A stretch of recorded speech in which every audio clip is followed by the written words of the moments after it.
Afternoon.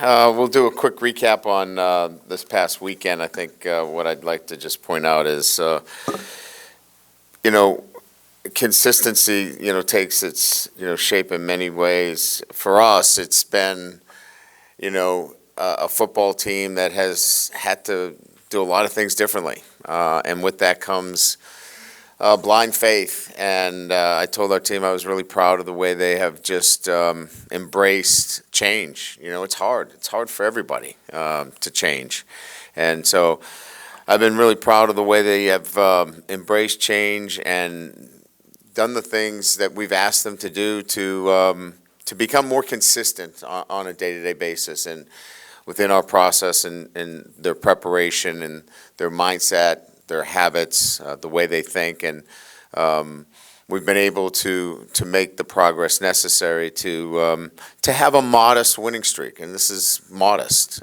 We've got a lot of work ahead of us. This month will tell us a lot, right? We've got an SEC slate in front of us over the next 4 weeks, which will challenge us to a new level, and we'll certainly find out even more about our grit and what kind of football team this will continue to grow to be.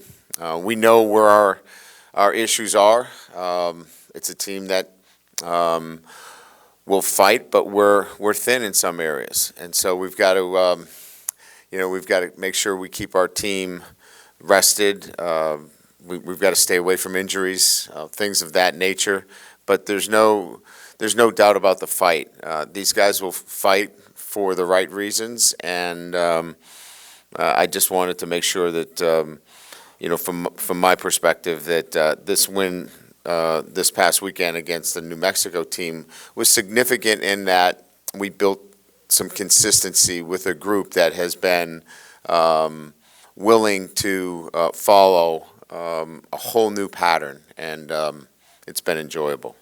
Now we get into, obviously the SEC over the next month. 2 games on the road, 2 at home, and we begin with Auburn. I think the first thing is that, routines will stay the same other than we're going to get on a plane. But, we'll be in a stadium that will not be pro LSU. The first month of the season it was pro LSU for the most part. So now the enemy is distractions. And so we'll have to do a great job of not being distracted, to be focused on making sure that our guys are locked in on what's important. And we'll work on that skill this week, as well as, the preparation that we've had all year. Auburn has some talented football players. Offensively, both backs are outstanding. Bigsby obviously is a 3-year starter, over 2,000 career rushing yards, 19 touchdowns. I think that's kind of, for us, when we're watching film, the running backs are outstanding players. Ashford at quarterback started last week against Missouri. He too is a great runner. That's going to be our biggest concern is to keep him in wraps in terms of running the football. He's very capable. He's a transfer from Oregon, extremely gifted athlete, and again, I think from our perspective, a guy that can throw it, but more importantly, a dual threat quarterback that is dangerous running the football. Outstanding receiving core. And a defense that has, a guy that's a game wrecker in Derek Hill.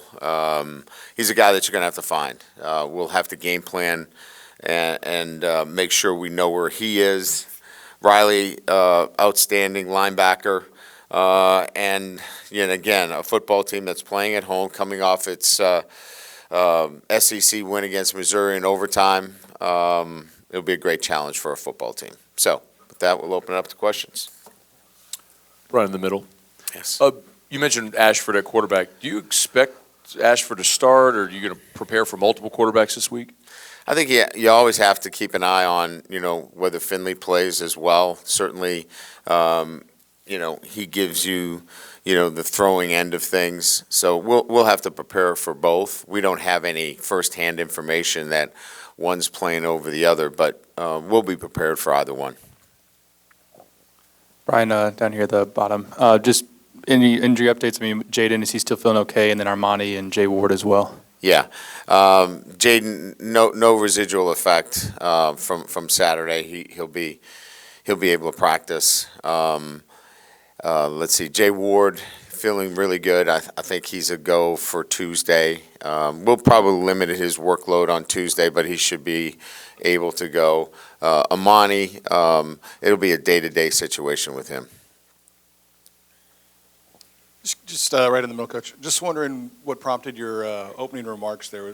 Were you pleasantly surprised by kind of their focus, I guess, for lack of a better word, and your ability to kind of coalesce everything?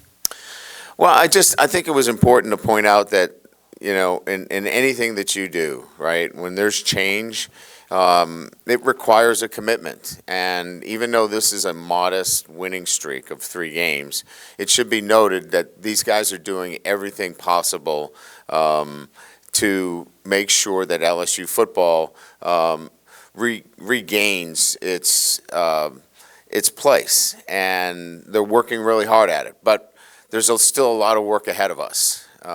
So I just wanted to make sure that it was duly noted that there's going to be some tough days ahead of us, and we're going to have to grind through it. But they are giving us all that they have. Brian, I mean, just considering, you're switching guys, Jay Ward and Greg Brooks, and you've had guys out with injuries. Now Joe's back this week. I mean, what has the challenge been, or maybe not at all, of just kind of the constant movement in that back end? You would like a little bit more continuity. I think Matt, Carey have done a really good job of communicating what we need to do back there, and I think it's going to be a little bit easier, with a Joe Fouché in terms of he's an experienced player. So it was a little bit more difficult when we had to move Jarek back there because you didn't have an experienced safety. So, as we move forward now with Jay Ward probably coming back this week and being healthy and getting Joe, you've got experience back there. So in one instance, you would like a little bit more continuity, but on the positive side, with Brooks, Fouché, and Jay Ward, you've got experience. Hey, Coach, here in the middle. The hurricane appears to be heading towards Florida and hopefully not in the path of your game, but is it something you're going to have to monitor, your officials obviously watching throughout the week? Yeah, no doubt, Jock. We've talked about a game plan in terms of what it might look like. Hopefully that's going to pass through. We're going to get probably some rain of some kind, and that'll be our first time in that kind of element. It's a grass situation, so you put those plans together relative to what that would look like if, in fact, we did get hit with some severe rain. Yeah, Brian, right here. How big was the New Mexico game for Jaden Daniels and his growth? I mean, what did you go back on the film and see that and the game was obvious. He was determined to stay in the pocket, but what did you go back and look at film? What did you see? There are a couple things. Decisiveness is starting to be part of the vocabulary instead of being hesitant, and that comes with knowledge of the offense.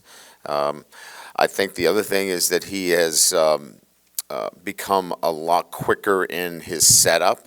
I think I mentioned this, quick feet, but slowing down and not rushing through progressions. I think one of the bigger plays in his development was the dig that he threw to Dre Jenkins in the red zone. That was his 4th receiver through a progression.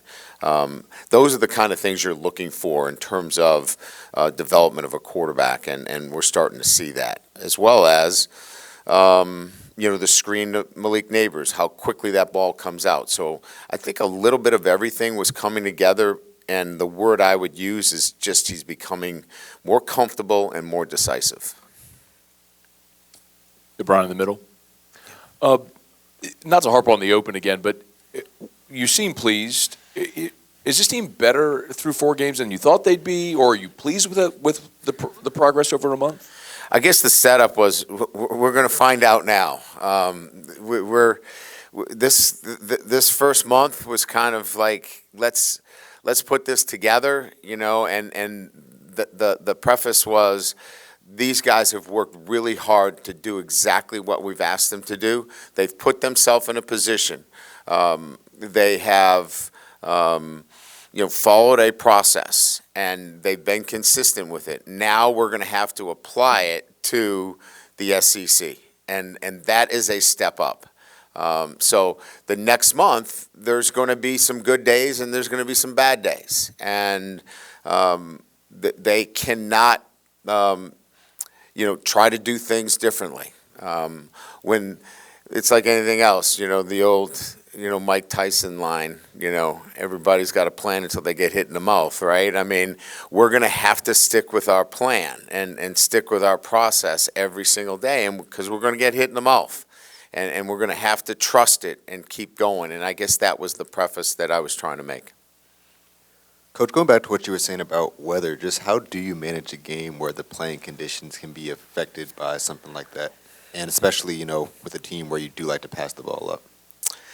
I've been in two remnants of hurricanes, one at North Carolina State, which was abysmal, and I think the other one was at Clemson, and they affect the game conditions. And so you have to plan accordingly in terms of your passing game, running game. Kicking game is affected dramatically, field position, tactically, how you call a game.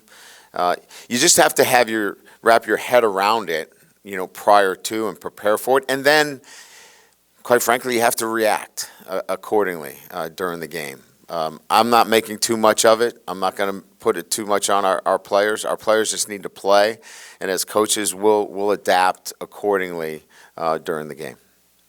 All right, Coach. How would you grade Jack Besh's performance as a punt returner on Saturday?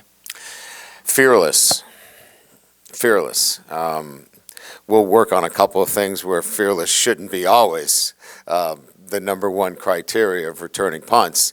We want some decision-making in that as well. But that's how Jack plays, right? I mean, he's at his best when he's not worried about any factors other than competing and getting the ball in his hands, and it's fun to watch, right? I mean, that's just the kind of player he is.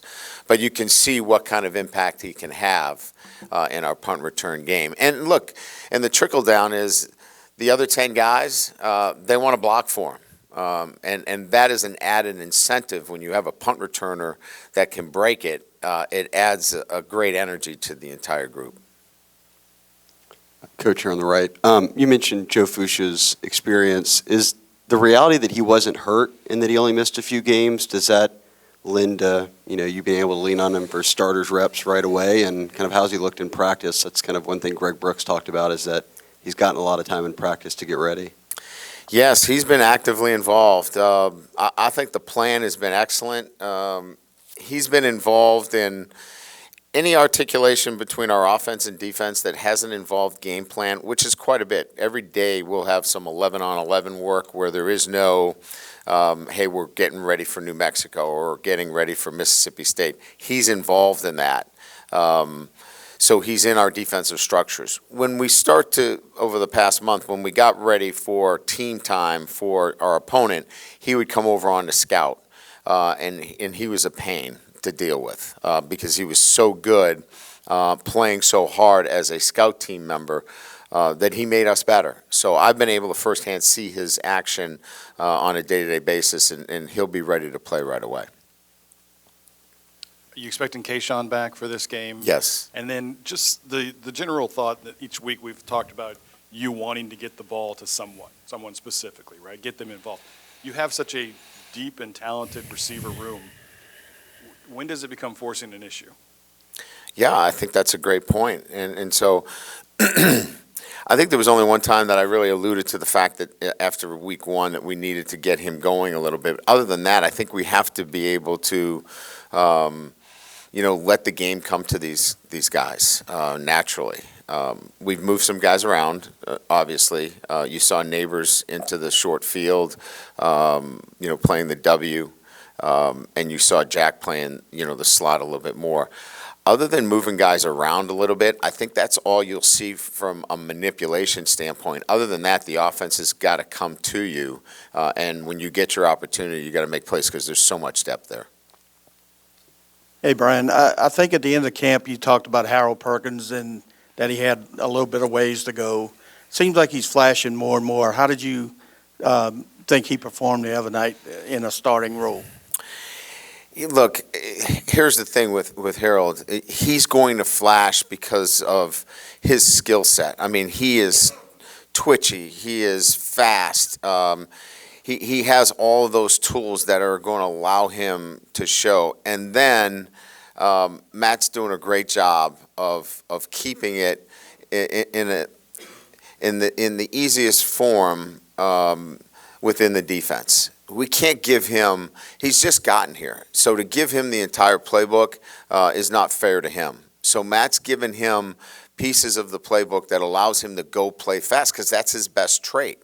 But he's learning, and I'll tell you what, he's so coachable. That's the great part about it. He comes to the sideline, he wants to know what he needs to do better each and every snap. So we're really pleased with his progress, but I think what we're more pleased with is what he's doing off the field, in the classroom, and then how coachable he is. Hey, Coach, what do you think about the offensive line just over the last 2 games and how they're able to provide holes in the running game for your running backs these last 2 weeks? Yeah, I mean, I don't know that it was, our banner day this past weekend. That's a tough defense. They're standing up. They're moving around. There's so much movement. O-linemen want to know that what they see, they're going to hit. And that wasn't the case on Saturday. The guy in front of you wasn't going to be there on the snap of the ball. And that takes a little bit of, I would say, the aggressiveness away from your offensive line. We won't have that this weekend. They're going to have to put their hand in the dirt. They're going to have to get off the ball. They're going to have to move people against their will. And I think you'll see a good indication over the next month of this offensive line really having to get after it. Right here. Now that it seems like you with Joe coming back here, but most of these academic issues and things are getting people eligible behind you. Has this been frustrating for you? Is there anything that needs to change in terms of preparing players or working with transfers to get them eligible faster? Because it seems like it's an unusual situation. Yeah, I think those are all things that we can address at the end of the year. There are things that Joe could have done better. Maybe there are things that we can do institutionally. We can always look at that, but that's not for now. I mean, we'll take care of those things and have good discussion about what we can do better. And like I said, it's always the student athlete that is responsible at the end of the day. But yeah, those are discussions that we can have at the end of the year.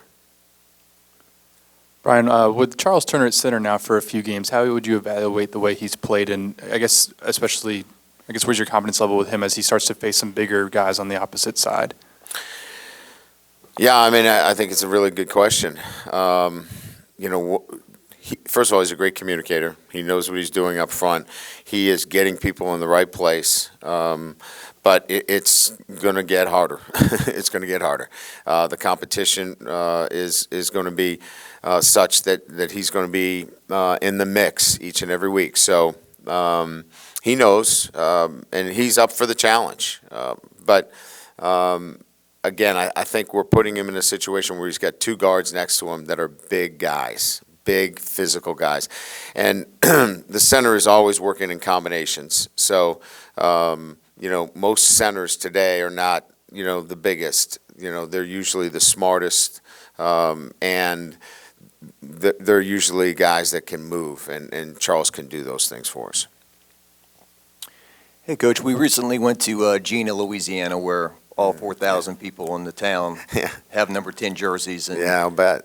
Love Jure, and he's impacted adults, kids, gives them hope to get out of a small town and whatnot. Just you being around him, what kind of person is he? I've never heard anyone say anything negative about him.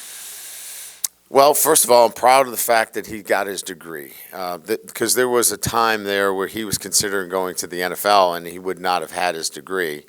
So I think, you know, from that perspective, making the decision to come back and get his degree and then play in this season, that stands out, you know, to me. I think the other thing is that, you know, he's gone about this year in a manner that I think can be modeled for all of our other guys. A veteran guy that has done everything we've asked him to do, and had never been a special teams player, but now is involved in special teams, is doing the other jobs, and is quietly put together as a consistent performance as any player that we've had on this team. So I just think the maturity that he's shown in the decision-making, as I mentioned earlier, as well as being able to model him based upon doing other jobs and being selfless has been, you know, we can really push him out front and say, look how Ten's doing it. You mentioned Ashford's maneuverability. Yeah. Does having Jaden and having your team have faced him, I guess, in fall camp provide some muscle memory in your preparation, or how do you go about that preparation? Yeah, I mean, this is going to be interesting this week. Well, not interesting, but, you know, they run a very similar defense. So we'll go against each other quite a bit this week. And you know, like last week, we didn't go against each other very much because the defenses don't match and the offenses certainly didn't match. This week, we'll go ones versus ones quite a bit this week because there's so much carryover, and we'll be able to keep the speed up with a Jaden going against our defense or their defensive structure with, you know, having, you know, B.J. Ojolari at Jack like their Jack. So there'll be a lot of carryover where we're able to go against each other and really assimilate that game speed from both sides. Yep. Two more. In the middle, Coach. Yes, sir. At Notre Dame, you obviously played in road venues all over the country. Yes. A couple of years ago, you played at Georgia. Have you been in other SEC venues, and just what were your impressions of being a visitor in an SEC venue? Yeah, the Georgia atmosphere was terrific. It didn't finish the way I wanted it to. When I was at Central Michigan, I played at Kentucky. I don't know that Kentucky's program was at where it is with Coach Stoops today. But when you're at Central Michigan and you play in an SEC environment, it's all big, you know, at that point. So those are the, I believe, the SEC venues that I've been in. But, you know, like I said, I've played in so many different venues that you know, capture your attention. Just excited about the challenge of playing at Jordan Hare. Coach, how would you evaluate, you know, going into next week? Is Damian Ramos still your, you know, you have full confidence in him to be your kicker? I have full confidence that he will be our field goal extra point kicker. You saw that we went and made a change on kickoffs. And that might be the case. I haven't made that decision yet. I'll talk to Brian as the week goes on because that obviously impacts a redshirt situation. So we'll see how that plays out during the week, but I have the utmost confidence in his ability. There's some technical things that he has to clean up. He gets a little bit too fast to the ball on his kickoffs, gets his shoulders over himself, and, you know, those are technical things that we can clean up. But he's got a great mindset for his PATs and field goals, so I have 100% confidence in him. All right? Thank you. Appreciate it.